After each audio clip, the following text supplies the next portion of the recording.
Bien. Bonjour les amis, bon dimanche, j'espère que vous allez bien.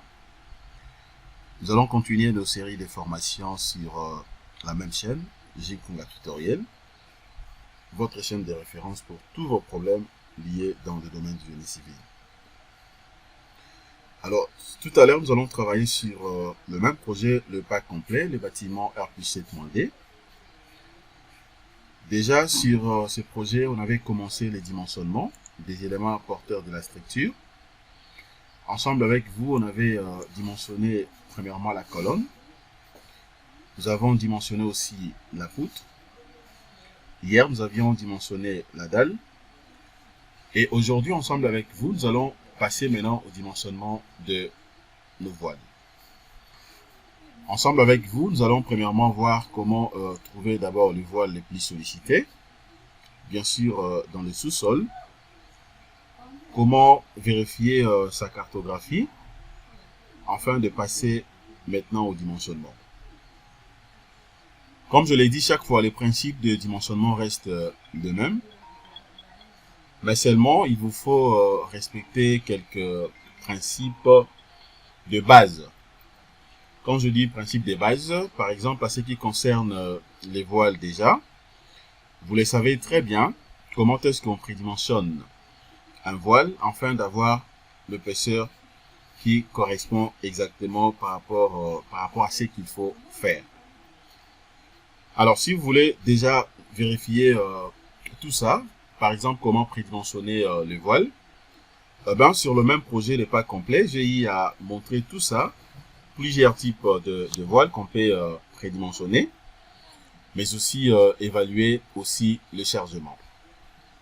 Cependant, pour ne pas beaucoup parler, ensemble avec vous, nous allons donc d'abord trouver les voiles le plus sollicité, vérifier sa cartographie, et ensuite nous allons passer maintenant au dimensionnement.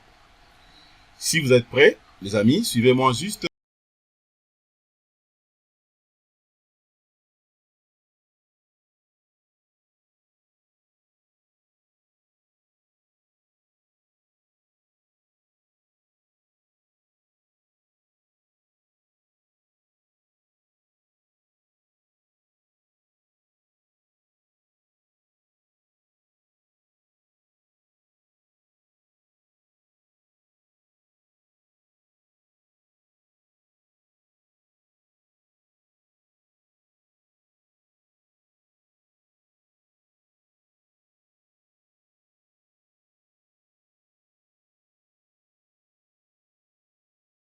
Comprenez que tous les éléments de la structure sont très importants.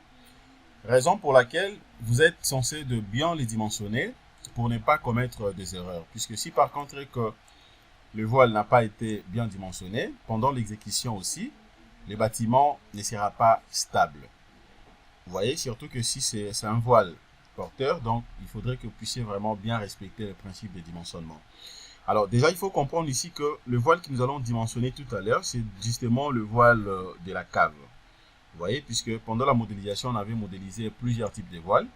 Nous avons donc le voile de la cave, on avait également le voile d'ascenseur, mais aussi les voiles de la piscine.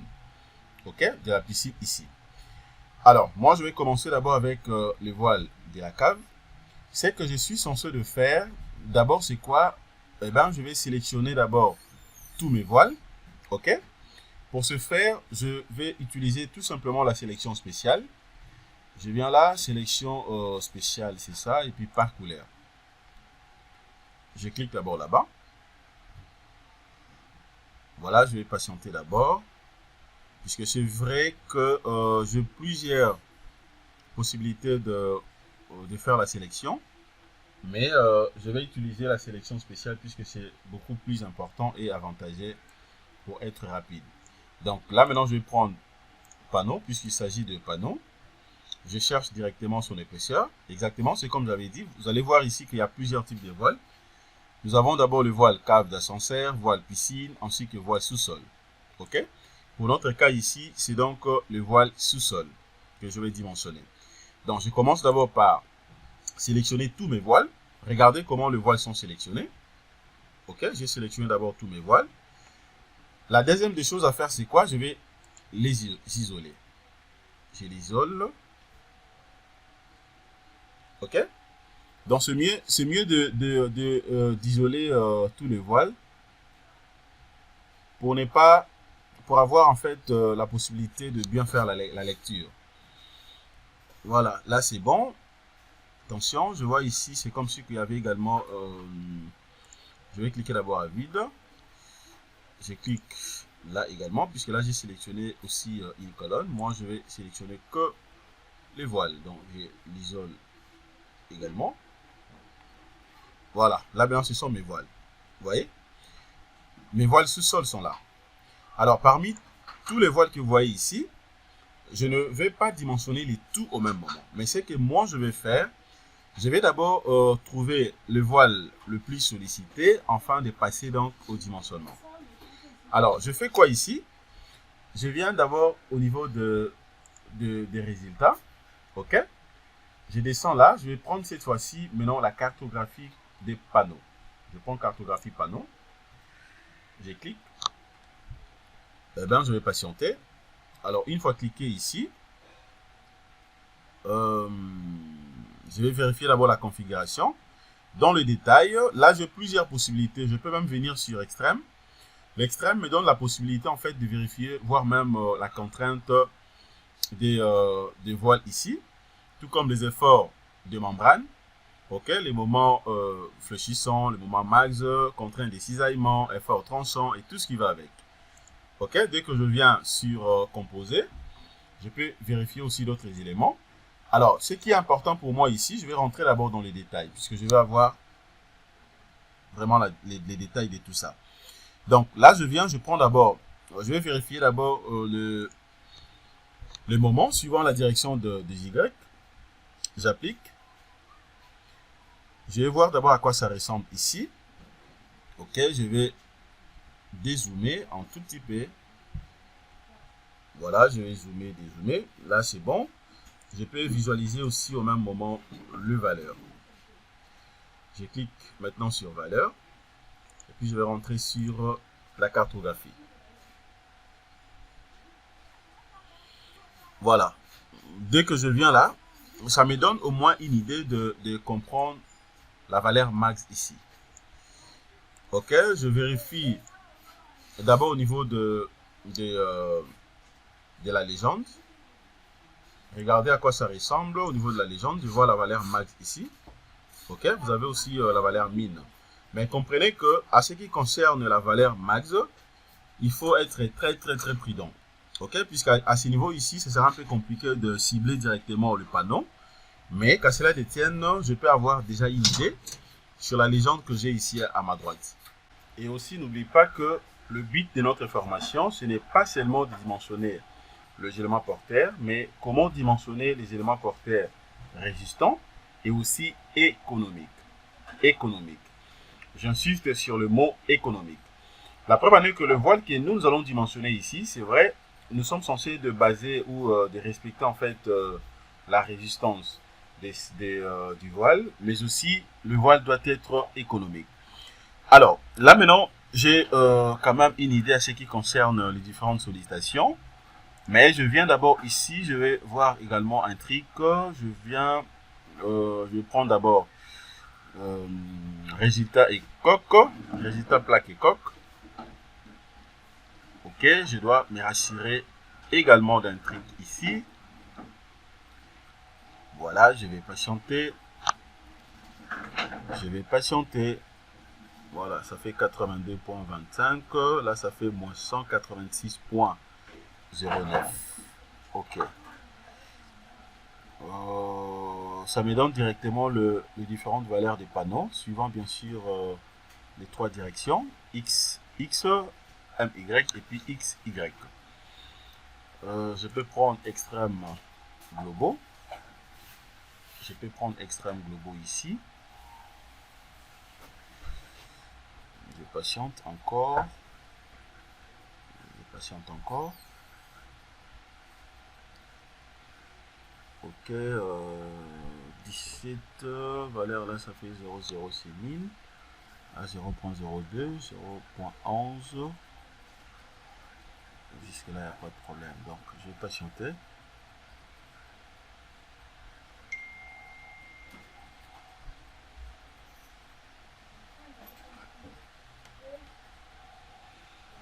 Je patiente.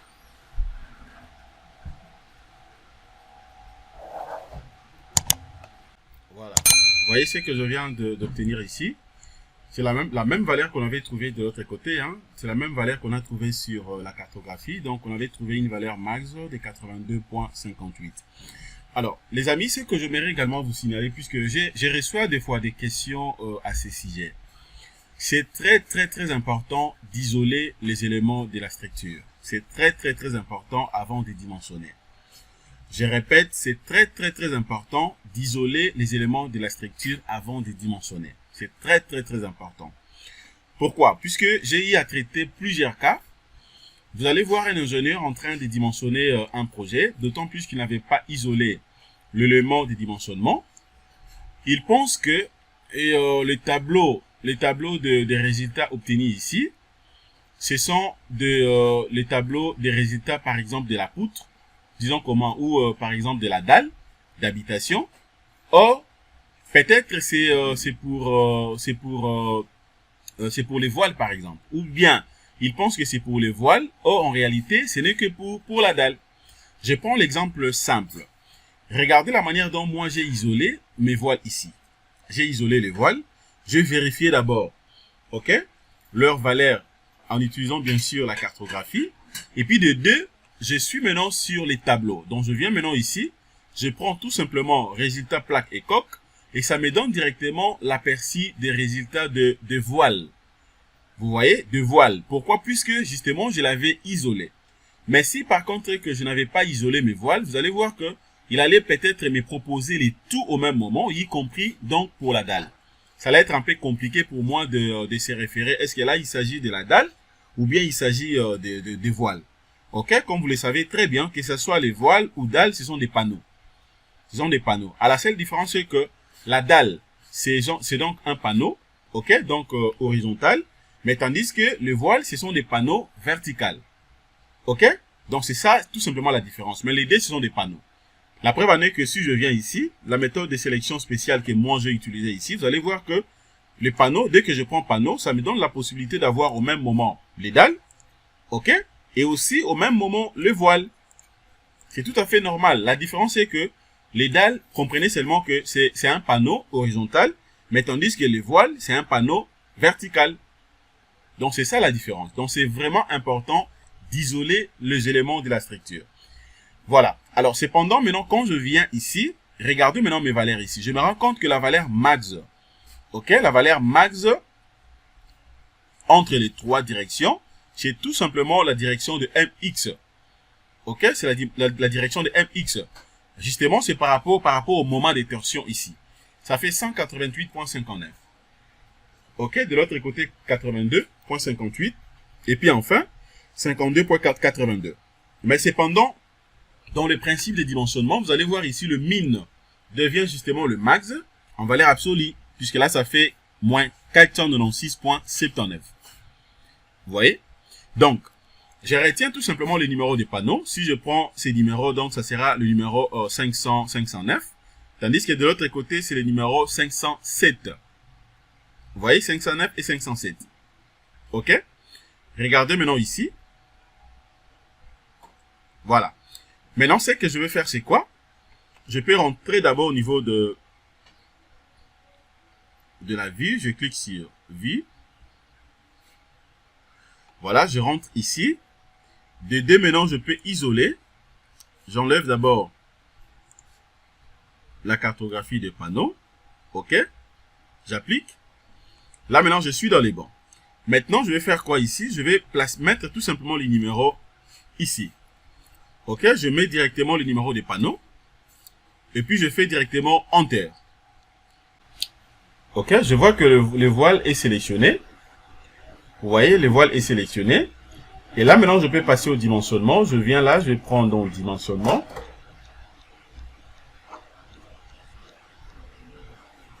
Voilà, donc je vais cliquer sur le dimensionnement.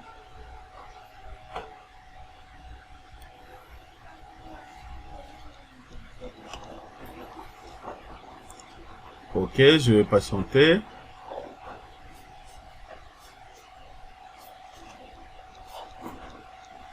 Je peux d'abord le réglementer à partir d'ici. Je prends là, je vais prendre aussi paramètres réglementaires. Ok, là je vais créer. Voilà, je clique sur créer.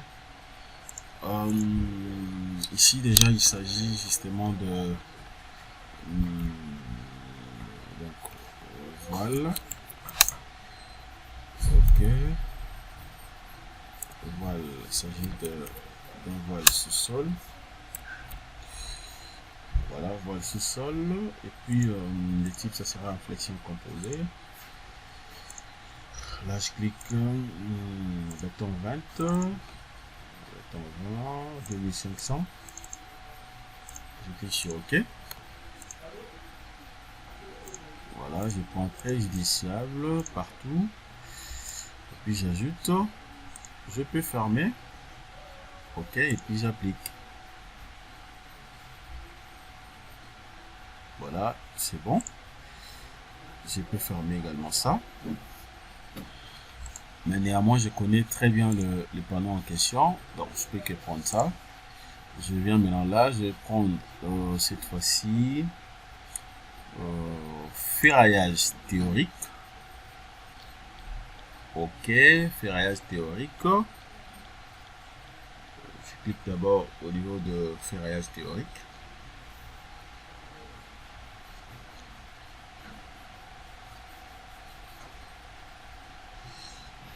Voilà. Voilà. À partir d'ici, maintenant, je peux que lancer. Je dois d'abord isoler le voile en question. Voilà, puisqu'attention, sinon là, j'allais commettre une erreur, j'allais lancer les calculs avec la dalle horizontale. Voilà, alors il s'agit de voiles. Ok, je vais patienter. Après ça, le dimensionnement, je viens là, je vais cliquer sur ferraillage réel, élément béton armé.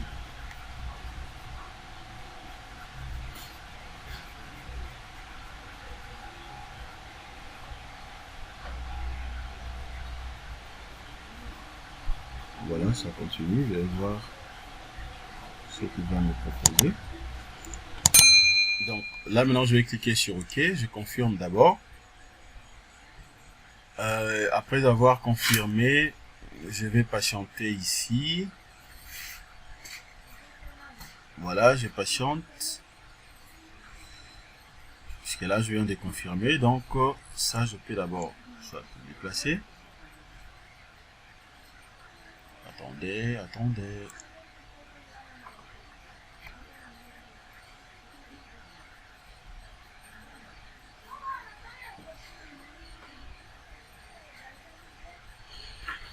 Voilà, je patiente d'abord un tout petit peu. Ça tourne. Voilà. Là maintenant c'est bon. Ok. Alors là maintenant je suis au niveau de paramétrage de dimensionnement. Maintenant je vais faire quoi? La première des choses, je viens ici, je vais soit confirmer les noms.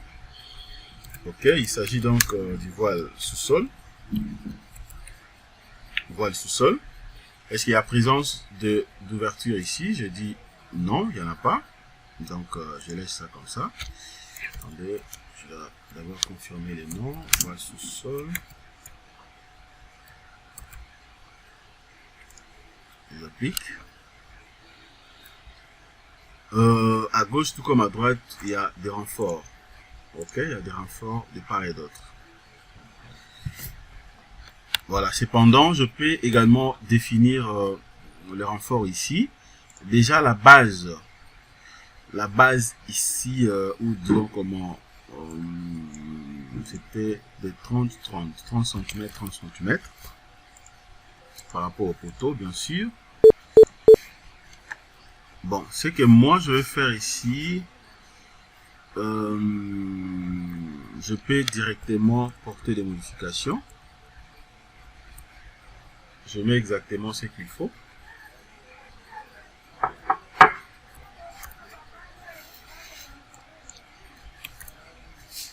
J'applique.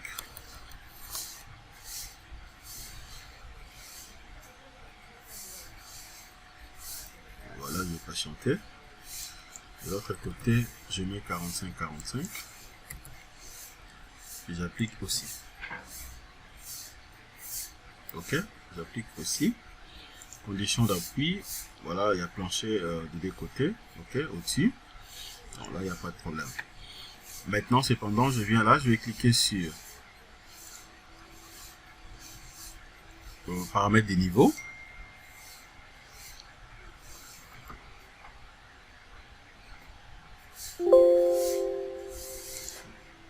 Paramètres des niveaux.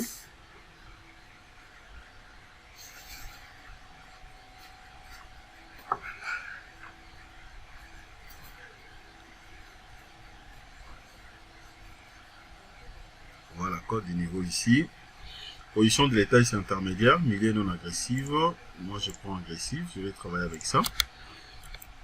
Je vais enregistrer le projet comme projet fini. Projet fini. Voilà, je vais aussi copier ça. Je clique sur OK. Et puis OK de l'autre côté. Option des calculs ici. Dans l'option des calculs, enrobage ici, bon, je prends les 3 cm. Je vais fixer ça. La méthode des calculs, je vais travailler avec la flexion composée. Et puis, je pourrais modifier s'il faut le faire. Là, je peux confirmer encore une fois les pistes. Haute adhérence 400, barre 12, 14, 16. Toujours haute adhérence 400, barre 8, 10. Treillis soudé, je n'en ai pas besoin. Ok. Disposition des ferraillages. Les armatures de répartition, ce sera des barres normaux. Armature de répartition ou répartie ici. L'espacement, je laisse d'abord par défaut. Je vais voir ce qu'il va me proposer. Si par contre que je ne suis pas convaincu, je pourrais faire des modifications comme je vais. Négliger les conditions réglementaires. Treillis soudé, je n'en ai pas besoin. Voilà, là ça sera donc automatique. Automatique et puis automatique.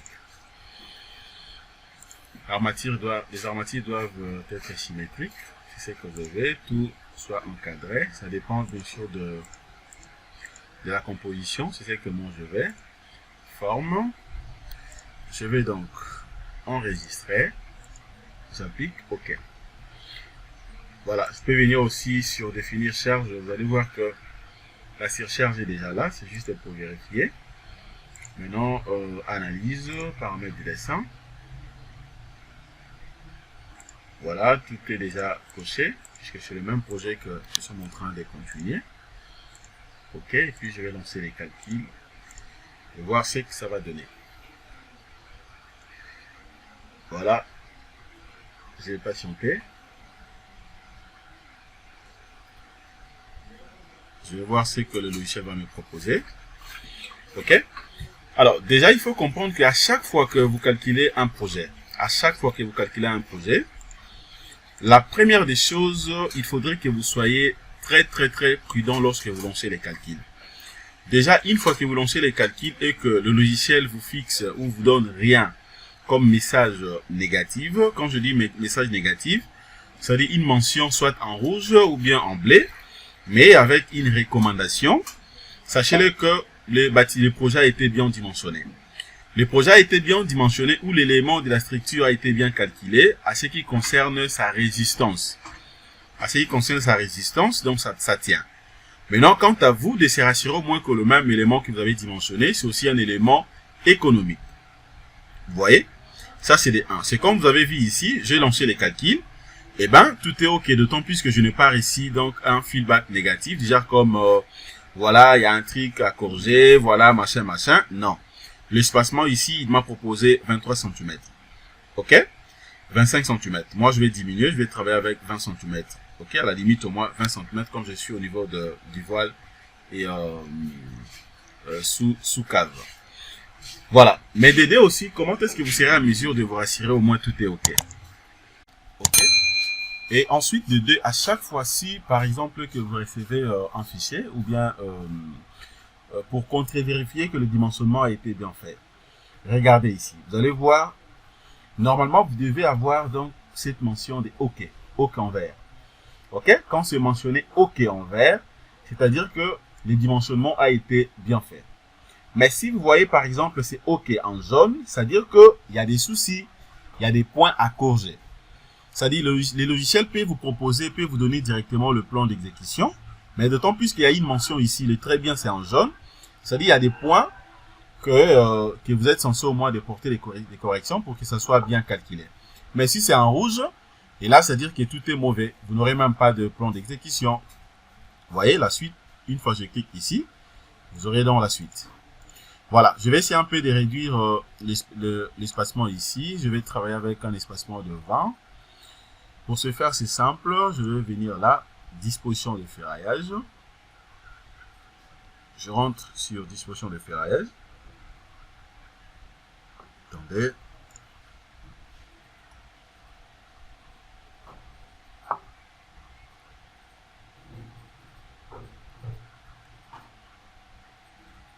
Voilà, disposition de ferraillage.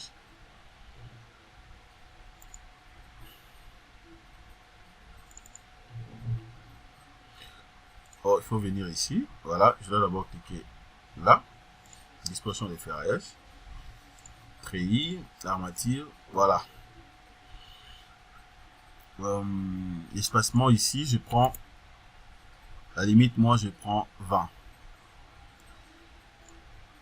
Bon, là, d'ailleurs, je peux laisser 15. Ça m'arrangerait. Je clique sur OK. Je relance les calculs.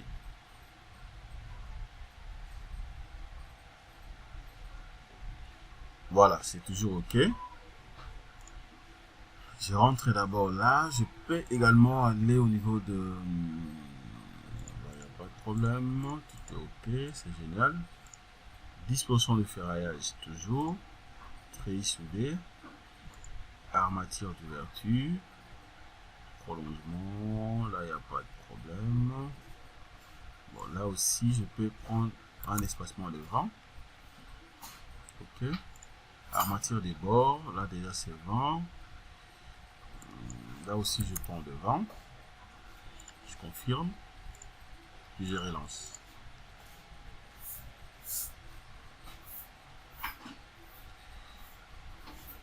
Je relance. Voilà. Attendez, je suis en train de voir, vérifier d'abord un cric ici. Ça également, je vais le corriger. Je vais travailler avec le 20, 20, 20 partout. Voilà. Je crois là maintenant c'est OK. Et puis je relance. Ce sont des modifications à faire vous-même. Regardez déjà ce que je reçois comme message ici. Vous voyez, c'est maintenant en jaune. OK? C'est en jaune, donc c'est-à-dire qu'il y a un point où je suis censé les corriger. Les armatures de bord à gauche n'ont pas été générées. Les armatures de bord n'ont pas été générées. C'est-à-dire que c'est par rapport à l'espacement que moi je viens de modifier. Vous voyez, donc c'est-à-dire quoi ici? Alors d'autant plus que je peux aller au-delà. La limite au moins, je devais travailler qu'avec un espacement de 25. C'est déjà bon pour moi. Donc je remets 25 ici. Je remets 25 de l'autre côté. Et là, je mets la limite au moins 15.